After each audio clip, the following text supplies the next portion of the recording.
आज आपकी मुलाकात करवाने जा रहे हैं फ़ख्रे मुल्तान, फ़ख्रे पाकिस्तान उमर ज़ाहिद से, जिनका एक रोड एक्सीडेंट में एक टांग ज़ाया हो जाती है, लेकिन उसके बावजूद जो है ये मिस्टर मुल्तान और मिस्टर पाकिस्तान का अवार्ड अपने नाम करते हैं। बस के पीछे मेरा शौक है, लगन है, मेरा जुनून है और सबसे बड़ी जो सपोर्ट है मेरे रब की, मेरे अल्लाह की। उसके बगैर मैं अल्लाह की ज़ात कर कुछ नहीं हूँ। बस जिन्होंने करवानी थी टांग ज़ाया करवा दी, एक्सीडेंट करवा के दुश्मनी निकाल दी थी उन्होंने। हर शख्स के पीछे ना किसी का कोई हाथ होता है, तो मेरे पीछे कुछ मेरे दोस्त थे, उनका हाथ था। फिर मेरी बच्ची हैं, बेटियां, उन्होंने मतलब डाइट प्लान वगैरह में मेरे सपोर्ट करना। मिस्टर मुल्तान का रमजान शरीफ से एक माह पहले 16 अप्रैल 2024 को मैंने अल्हम्दुलिल्लाह मिनके मास्टर मिस्टर मुल्तान में विनर हुआ हूँ मैं स्पेशल। तो बहुत ज़बरदस्त मोटिवेशन थी, बहुत अच्छा लगा और पब्लिक ने बहुत सपोर्ट किया मुझे। बार बार जो है ना मुझे बार बार पोजिंग करवाई उन्होंने। अभी तो उनको ये नहीं पता कि मेरा लेफ्ट हैंड जो है ना 5 जगहों से टूटा हुआ है, ये राइट लेग इंजर्ड थी। ये तो बाद में पता लगा कि यहाँ तक ऊपर टांके लगे हुए हैं मेरे। आपने अपनी बॉडी को कितने टाइम में जो है बनाया है और क्या आपकी खुराक थी, क्या आपकी डाइट थी? इतनी बड़ी अचीवमेंट करने के बाद सिर्फ 5,000 रुपए का इनाम। बस वो oblige कर रहे थे उस टाइम, बस मुझे और क्या करना था उन्होंने। गवर्नमेंट ऑफ पाकिस्तान से ये अपील है, वज़ीर जो है मरीम नवाज साहिबा, उनसे भी मेरी ये अपील है कि मुझे जो है ना माली तौर पर मदद की जाए, स्पॉन्सर किया जाए। अस्सलाम वालेकुम नाजरीन, डेली धरती के साथ मैं हूं आपका मेज़बान अली हसन। नाजरीन, आज आपकी मुलाकात करवाने जा रहे हैं फ़ख्रे मुल्तान, फ़ख्रे पाकिस्तान उमर ज़ाहिद से, जिनका एक रोड एक्सीडेंट में एक टांग ज़ाया हो जाती है, लेकिन उसके बावजूद जो है ये मिस्टर मुल्तान और मिस्टर पाकिस्तान का अवार्ड अपने नाम करते हैं। इनकी कहानी इन्हीं की ज़ुबानी जानते हैं। अस्सलाम वालेकुम। वालेकुम अस्सलाम। कैसे हैं उमर भाई? अल्हम्दुलिल्लाह ठीक। उमर भाई, आम तौर पर मिस्टर मुल्तान का अवार्ड जीतना लोगों के लिए मुश्किल हुआ पड़ा है। आपने ना सिर्फ मिस्टर मुल्तान बल्कि मिस्टर पाकिस्तान का अवार्ड अपने नाम किया, इसके पीछे कहानी क्या है? बस के पीछे मेरा शौक है, लगन है, मेरा जुनून है और सबसे बड़ी जो सपोर्ट है मेरे रब की, मेरे अल्लाह की। उसके बगैर मैं अल्लाह की ज़ात कर कुछ नहीं हूँ। अच्छा उमर भाई, आपकी जो टांग ज़ाया हुई है इसके पीछे क्या कहानी है, किस तरह आपका एक्सीडेंट हुआ, इस बारे में थोड़ा सा। बस जिन्होंने करवानी थी टांग ज़ाया करवा दी, एक्सीडेंट करवा के दुश्मनी निकाल दी थी उन्होंने। पर मेरा कहते हैं ना, मारने वाले से बचाने वाला बहुत बड़ा है। उन्होंने मारने के लिए एक्सीडेंट कराया था, अल्लाह ने फिर भी बचा लिया। अल्हम्दुलिल्लाह, आप देखो मैं किस मकाम पे बैठा हूँ। अच्छा उमर भाई, आप माशाल्लाह खूबसूरत भी हैं। अच्छा ये बताएं कि आपको ये ख्याल आया किस तरह के, बॉडी बिल्डिंग का शौक कब से है? ये बचपन से है या किसी को देखकर आप मोटिवेट हुए? हाँ, बचपन से था। फिर मेरा जो फेवरेट बॉडी बिल्डर था वो आर्नल्ड श्वार्ज़नेगर था। उसकी मूवीज़ वगैरह भी मैं देखता था, कमांडो हो गई, प्रेडेटर, टर्मिनेटर वगैरह, ये तो उससे बचपन से शौक था। बस फिर बॉडी बिल्डिंग में आ गए थे। अच्छा उमर भाई, ये बताएं कि आपने ये जब काम स्टार्ट किया, बॉडी बिल्डिंग का काम शुरू किया, तो देखा जाता है कि उमर ये काफ़ी एक्सपेंसिव काम है। इसमें डाइटिंग वगैरह और प्रोटीन और काफ़ी चीज़ें जो हैं जो काफ़ी एक्सपेंसिव है, आम बंदा जो है अफोर्ड नहीं कर सकता। तो आप पहले ये बताएं कि आप काम क्या करते हैं? मैं हैंडमेड ज्वेलरी बनाता हूँ। तो इस किस तरह इस चीज़ों को मैनेज करते हैं, प्रोटीन को, डाइट को और अपने ड्यूटी को और काम को किस तरह मैनेजमेंट करते हैं? ऐसा है कि हर शख्स के पीछे ना किसी का कोई हाथ होता है, तो मेरे पीछे कुछ मेरे दोस्त थे, उनका हाथ था। फिर मेरी बच्ची हैं, बेटियां, उन्होंने मतलब डाइट प्लान वगैरह में मेरे सपोर्ट करना। तो बाकी कुछ मेरी अपनी मेहनत है। जैसे मैं ज्वेलरी बनाता हूँ, तो उससे मैं रात दिन बैठ के कमाता था, मेहनत करता था। तो अब तक भी अल्हम्दुलिल्लाह उसी से सिस्टम चला रहा हूँ अपना। अच्छा उमर भाई, हमने देखा है कि आप माशाल्लाह से सीढ़ियाँ भी चढ़ के आ रहे हैं, ऊपर आते हैं और फिर एक्सरसाइज भी करते हैं। तो कभी ख्याल आया हो कि गिरने का भी गिर ना जाऊँ? ये किस तरह सारी चीज़ें मैनेज करते हैं? ऐसा था कि जब मैं पहले दिन आया ना यहाँ पे सीढ़ियाँ चढ़ने ऊपर, तो मेरा एक शागिर्द था, मैंने उसको कहा यार अब मेरी बैक साइड पे आ जाओ। तो एक दो सीढ़ियाँ वो मेरे से पीछे चढ़ा, मैं ऊपर चढ़ा, तो मैंने उसे कहा नहीं आप ऊपर जाओ। जब मैं ऊपर आया ना तो मुझे कहने लगा सर जी आपने पहले कहा पीछे आ जाओ, फिर आपने कहा कि ऊपर चले जाओ, उसका क्या राज था?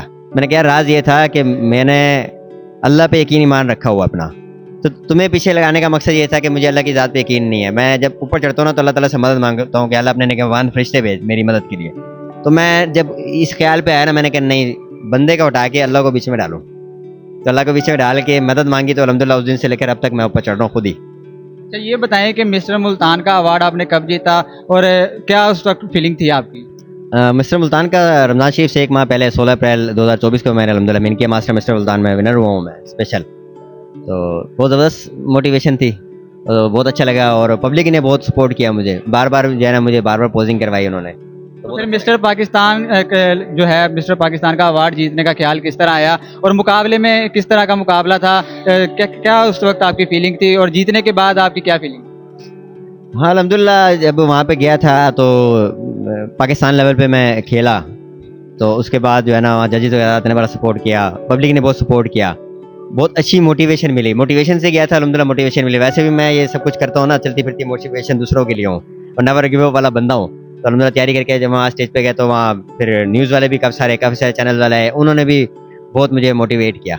सपोर्ट किया। उमर भाई ये बताएं, मिस्टर पाकिस्तान का अवार्ड जो है ये बहुत बड़ा अवार्ड है, तो कभी किसी ने वहाँ पे तनकीद नहीं की कि यार आपके बस का काम नहीं, आपकी तो एक टंग ज़ाया हो चुकी है, तो आप छोड़ो, किन चक्करों में पड़े? हाँ, नेगेटिव लोग होते हैं पर अल्हम्दुलिल्लाह मेरे साथ ऐसा नहीं हुआ। वहाँ बिल्कुल भी मैं गया लाहौर, सब अप्रिशिएट करने वाले। शेयर करने वाले थे, लेग पुलिंग वाला कोई भी नहीं था। उनके लिए मैं हैरान कौन सा ही एक पर्सन था। अभी तो उनको ये नहीं पता कि मेरा लेफ्ट हैंड जो है ना 5 जगहों से टूटा हुआ है, ये राइट लेग इंजर्ड थी। ये तो बाद में पता लगा कि यहाँ तक ऊपर टांके लगे हुए हैं मेरे। तो और ये इंकरेजमेंट थी, उनके लिए हैरान हो गए थे वो, ये क्या इतनी इस पोजीशन में आपने जिसम बनाया। जजेस हैरान हो गए थे, जज स्टेज पर आ गए थे खुद, उन्होंने खुद वीडियो बनाई थी कि अब आप पोस्ट करो। अच्छा उमर भाई, अमूमन देखा जाता है कि लोग बॉडी बिल्डिंग बनाने के लिए जो है, डोले शोले बनाने के लिए जो प्रोटीन का या वो मेडिसिन का और इस तरह की जो नेगेटिव चीज़ें हैं जो साइड इफेक्ट पैदा करती हैं, उन चीज़ों का इस्तेमाल करते हैं। क्या आपने भी कोई इस तरह की चीज़ इस्तेमाल किया या आपकी नेचुरल है? नहीं नहीं, मैंने नेचुरल तैयारी करी है, जब भी करी है नेचुरल तैयारी करी है। तो मैं तो स्टीरॉयड को अवॉइड करता हूँ, इसके खिलाफ हूँ। मेरी तो जंग है स्टीरॉयड से, स्टीरॉयड वालों से। अब आप ये देखें ना कि स्टेज होता है तो सारी लाइफ स्टेज की हद तक नहीं होती। आपने नीचे उतरना है, आपके भी बच्चे भी होंगे, शादीशुदा भी ज़िंदगी में होंगे, उस लाइफ को आपने जीना है। तो ये जो स्टीरॉयड और मेडिसिन है, ये आपकी लाइफ को थोड़ा कर देती है। ब्लड शेक मारता है, गाढ़ा हो जाता है, और किसी भी टाइम हार्ट अटैक हो सकता है, आपको कुछ भी प्रॉब्लम हो सकती है, किडनी फेल हो सकती है। एक दफ़ा मिसाल के तौर पर 1 ग्राम का कोई इंजेक्शन बॉडी बिल्डर ले रहा है स्टीरॉयड का, तो अगली दफ़ा वो 2 ग्राम का लेगा, फिर 3 ग्राम, 4 ग्राम, फिर उनकी लालच भी बढ़ती जाती है कि आज इतना बड़ा जिस्म हुआ है तो अब इतना हो जाए, अब इतना हो जाए, एक दूसरे को काटने के चक्कर में। मतलब वो ड्रग एडिक्ट हो जाते हैं उस चीज़ के। जी बिल्कुल बिल्कुल, उसका नीरा साइड इफेक्ट है, नई नस्ल को बर्बाद करने वाली बात है। देखा जाता है अमूमन जो है, जो ज़्यादातर बॉडी बिल्डर हैं वो रेफर भी करते हैं और खुद भी इस्तेमाल करते हैं, उनके लिए क्या पैगाम देना चाहिए? असल में ना अब एक रूटीन बन गई है। अब एक बॉडी बिल्डर है ना, वो नेचुरल तैयार होता है, उसको सालों लग जाते हैं। एक ब्रायलर मुर्गी है, वो 40 दिन में तैयार हो जाती है, समझो बात को। एक आप नेचुरल चूजा घर पे ला के रखोगे, वो साल लगा देगा, 6 महीने लगा देगा, जब भी उसका वेट उतना नहीं होगा। तो स्टीरॉयड में और नॉर्मल बॉडी बिल्डर में ये मसला है, इसीलिए वो मेडिसिन यूज करते हैं दूसरे को क्रॉस करने के चक्कर में, विनिंग के चक्कर में ना, पर असल लाइफ को खो बैठते हैं अपनी। आपने अपनी बॉडी को कितने टाइम में जो है बनाया है और क्या आपकी खुराक थी, क्या आपकी डाइट? मैं अल्हम्दुलिल्लाह तकरीबन 1 साल मैंने गेम करी है बस, एक्सीडेंट के बाद। तो उसी में मैंने अपनी डाइट वगैरह यूज़ की है। बॉडी लैंग्वेज के हिसाब से होती है ना, कभी चिकन यूज़ करते थे, कभी फिश यूज़ करते थे, कभी मटन यूज़ करते थे। फिर काफ़ी चीज़ों को परहेज़ भी करना पड़ता है, मुँह को रोकना भी पड़ता है, तो इस तरीके से अंडे वगैरह। तो इसीलिए बस वो अल्लाह ताला की ज़ात पे सारा क्रेडिट है इस चीज़ का, कि उसने मुझे हिम्मत दी। मैंने अल्लाह से मदद मांगी, अल्लाह इस पोजीशन में आ गया हूँ, अब तू हिम्मत दे, तू ही आसरा है, तू ही सब कुछ है। सब छोड़ गए थे भाई, रब की ज़ात ने मुझे नहीं छोड़ा, और इंशाल्लाह वो कभी नहीं छोड़ेगा, ना मैं रब की ज़ात को छोड़ सकता हूँ अल्हम्दुलिल्लाह। उमर भाई, मिस्टर पाकिस्तान का अवार्ड जीतने के बाद आपको किन किन इनामात से नवाजा गया, क्योंकि ये एक बहुत बड़ी अचीवमेंट है? असल में यार डिसेबल पर्सन था ना मैं, तो ओपन चैलेंज में लड़ा, तो वहाँ थोड़ा सा रोला मच गया था। तो फिर मैंने सिर्फ सनद मुझे दी थी, उन्होंने अनाउंसमेंट की थी बकायदा कि special winner mister Pakistan Umar Zahid. तो इनाम सिर्फ जस्ट 5,000 दिया था उन्होंने, क्या मोटिवेशन। वजह कि इतनी बड़ी अचीवमेंट करने के बाद सिर्फ 5,000 रुपये का इनाम? बस वो ऑब्लाइज कर रहे थे उस टाइम, बस मुझे और क्या करना था उन्होंने। अब वो और तो कुछ कर नहीं सकते थे, हैरान हो गए थे कि भाई ये ऐसा ने जिस्म कैसे बना लिया। फिर आपको पता है कि आधे से ज़्यादा वो कुछ बॉडी बिल्डर होते हैं, उनमें होते इस तरह के जो इतराज़ करते हैं कि भाई ये डिसेबल है, हम डिसेबल नहीं है। फिर वो तैयारी के ऊपर बात करते हैं, तो उनको ये देखना चाहिए ना कि तुम इतने सालों से तैयारी कर रहे हो, तो दूसरा भी तो तैयारी कर रहा है, और उसकी पोजीशन क्या है, किस पोजीशन में वो अपने आप को उस पर ले आया। आज मैं ना सबको चैलेंज करता हूँ अल्लाह से डर के कि कोई एक टांग पे ना यूँ बांध ले इसको और चलता फिरता रहे, और उस पर वर्जिश करके दिखा दे मुझे, जिसम बनाना तो दूर की उमर बात। भाई, आप ओपन चैलेंज देते हैं लोगों को, इसके पीछे कहानी क्या है? नहीं, इस पे कहानी कोई नहीं है यार। मैं ओपन चैलेंज में पहले लड़ा हूँ, जब भी मैंने बॉडी बिल्डिंग की है, mister Muzaffargarh, junior mister Muzaffargarh, Punjab में सेकंड रहा हूँ, जब मैं ठीक था। तो ओपन चैलेंज ही लड़ता था, जाहिर है, तो मैं ठीक था। अब ये 5 साल में सिर्फ हादसा हुआ है। उमर भाई, देखने में आता है कि जो डिसेबल पर्सन होते हैं वो ज़्यादातर जो है ये भीख मांगने वाले पेशेवर में जो है इन्वॉल्व हो जाते हैं, वो अपने इस चीज़ को ना पैशन बना लेते हैं। तो आपने इन चीज़ों को, मतलब आपने इन लोगों को जो है एक मोटिवेशन दी है कि अगर उमर जाहिद जो है इस तरह कर सकता है तो आप भी कर सकते हैं, तो आपने मतलब इन लोगों के लिए क्या पैगाम देना चाहेंगे? अल्लामा इकबाल के शेर है ना, खुद ही को कर बुलंद इतना कि हर तकदीर से पहले खुदा बंदे से खुद पूछे बता तेरी रजा क्या। तो बात सीधी सी सिंपल मैंने कर दी एक शेर में। अब उनकी मर्जी, जो मर्जी करें। अच्छा उमर भाई, देखने वालों को क्या पैगाम देना चाहेंगे, और जो खासकर हमारे बॉडी बिल्डर हजरात हैं जो इससे फील्ड में आना चाहते हैं, वो आपसे इंस्पायर होकर आना चाहते हैं इस फील्ड में, उनके लिए आप क्या पैगाम देना चाहेंगे? उनके लिए ये पैगाम देना चाहूँगा कि एक तो मेरा यूट्यूब पे चैनल भी है बॉडी बिल्डिंग का ना, उमर टाइगर फिटनेस के नाम से ना, इसमें स्पेस नहीं देनी, डायरेक्ट लिखना है इसको उमर टाइगर फिटनेस। तो उस पर इंशाल्लाह मेरे जो व्लॉग्स वगैरह भी आने वाले हैं, कुछ मेरे शॉर्ट्स वगैरह पड़े हुए हैं। तो इंशाल्लाह मैं मुकम्मल जो है ना सिस्टम समझाऊंगा कि बॉडी बिल्डिंग गेम क्या है, इसको कैसे करना है, क्या डाइट लेनी है, क्या नहीं लेनी, और सब कुछ उसमें होगा। दूसरी बात ये है कि मेरा सबको यही है लास्ट मैसेज, जो बॉडी बिल्डर है, बिगिनर्स हैं, कि मेडिसिन से अवॉइड करें, मेडिसिन की तरफ, स्टीरॉइड की तरफ बिल्कुल भी मत जाए, नेचुरल गेम करें, नेचुरल खुराक करें। अच्छा, हुकूमत पाकिस्तान से क्या मुतालबा करना चाहिए?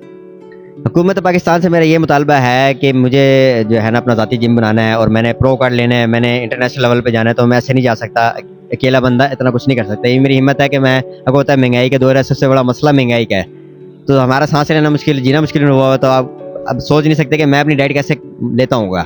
तो मेरी गवर्नमेंट ऑफ पाकिस्तान से ये अपील है, वज़ीर जो है मरीम नवाज़ साहिबा, उनसे भी मेरी ये अपील है कि मुझे जो है ना माली तौर पर मदद की जाए, स्पॉन्सर किया जाए, और मैं बॉडी बिल्डिंग का अपना ज़ाती जिम बनाना चाहता हूँ, तो उस समय मुझे सपोर्ट किया जाए, मुझे जगह अलॉट करके दी जाए, मैंने जिम की मशीनरीज वगैरह दी जाए, सारा कुछ मुझे सिस्टम दिया जाए, ताकि मैं नई नस्ल को, आने वाली नस्ल को जो है ना एक सेहतमंद ज़िंदगी दे सकूँ। जी बिल्कुल, ये थे उमर जाहिद, जिन्होंने एक टांग ज़ाया होने के बावजूद भी अपनी हिम्मत को ना हारा, बल्कि मिस्टर मुल्तान और मिस्टर पाकिस्तान का अवार्ड अपने नाम किया। इनकी हुकूमत पाकिस्तान से यही अपील है कि इनको इनका एक ज़ाती जिम दिया जाए, क्योंकि इन्होंने जो अपनी बॉडी बनाई है वो नेचुरली बनाई है, इसमें कोई इन्होंने मेडिसिन का यूज़ नहीं किया। इनका जो मेन मकसद है अपना ज़ाती जिम बनाने का वो यही है कि जो नई यूथ है, जो नई जनरेशन है, उनको जो लोग स्टीरॉइड और मुख्तलिफ मेडिसिन पर लगा रहे हैं, ये उनको उनसे बचा कर जो है नेचुरली तौर पर जो है जिम पे लगाएं और उनको बॉडी जो है उनकी नेचुरली बनाए। इस बारे में आपकी क्या राय है? अपनी राय का इज़हार कमेंट बॉक्स में लाजमी कीजिएगा, और इसी के साथ अपने मेज़बान अली हसन को दीजिए इजाज़त, और देखते रहिए डेली धरती। अल्लाह निगहबान।